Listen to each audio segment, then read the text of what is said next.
In today's tutorial, I'd like to take a look at two buttons that often confuse and get some of my students in trouble that I work with, and that is the record arm and monitoring buttons. So within this session, I have several instruments here, a MIDI, a Presence, Hive, which is a third-party synthesizer, and then I've got two audio tracks. Let's come back up to our instrument track, and when we select these, you'll notice that the record arm and monitoring automatically turn on for the track that is selected. Now what this means is that as soon as I select this MIDI track, I can play with my external MIDI controller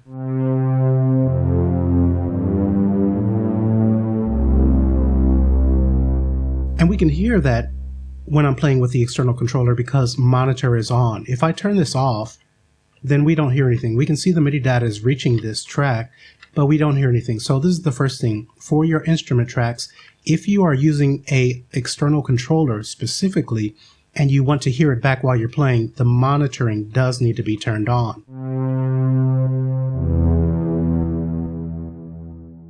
Now this is going to be the same for our audio tracks. As soon as I select an audio track, record arm is there and monitoring. If I turn off the monitoring, then we don't hear my voice back, and you're not going to be hearing yourself when you're recording. But record arm is on, so if I were to enter into record, then we will record this audio.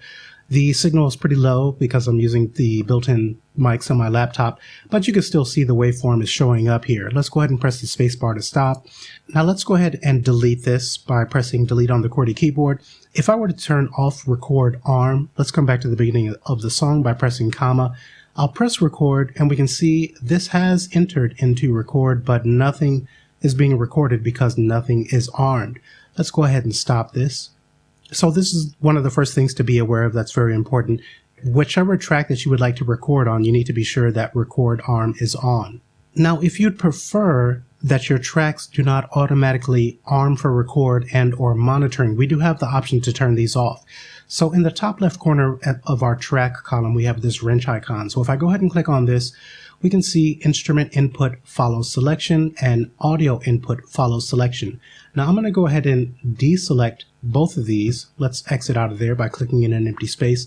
So now when I select this other presence, the Hive, the vocal, none of these are automatically armed for recording or monitoring because we've deselected those options. And with this, we're going to need to manually be sure that we arm our tracks for recording.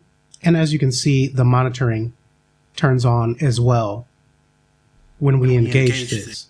So if you'd prefer not to have the monitoring, we also have an option for that. We'll come again to the wrench icon, and then down towards the bottom we have monitoring follows record. So if I deselect this, let's go ahead and click the record arm for our MIDI, and we can see that for the instrument track, this monitor button is still going to be turned on when we click on the record arm. But if we come to our audio tracks and arm, then we can see that monitoring is not going to be engaged. And this can help you if you have your speakers, your studio monitors turned on and you automatically select a track and it's set to automatically arm and monitor, then you could get feedback and bad things can happen. So just know that you do have the option to turn off that automatic monitoring when you activate record arm. And we'll go ahead back to the wrench icon and let's turn that back on. So just be aware that if we were to disable the instrument input follows selection and audio input follows selection, it's going to be important that you manage these on your own manually, because otherwise I could arm the MIDI, enter into record,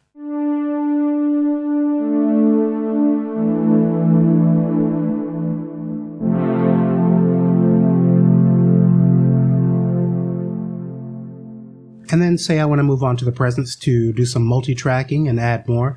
I'll go ahead and arm this. And say I go ahead and enter into record, let's comma to come back to the beginning of the song. You'll notice that we're also recording on our MIDI.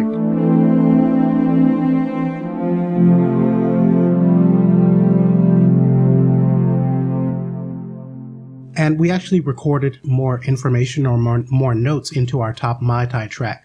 So if you're going to disable that automatic follow, you're going to really need to pay attention to managing the record arm for your tracks. Now, one final thing that we'll finish up with is I've already mentioned that in order to hear your instrument, when you're using your external controller, we do need to have monitoring turned on. So I've got the MIDI selected. We're hearing the presence. Let's go ahead and take that off. Now we're not hearing the MIDI. If I turn record arm, we can hear the monitoring, and again, if we turn this off, we don't. We see the MIDI data coming in. But after we actually have MIDI information recorded, we don't need to have monitoring or record arm on at all. We'll still hear what has been recorded previously. So let's go ahead and solo this and play back.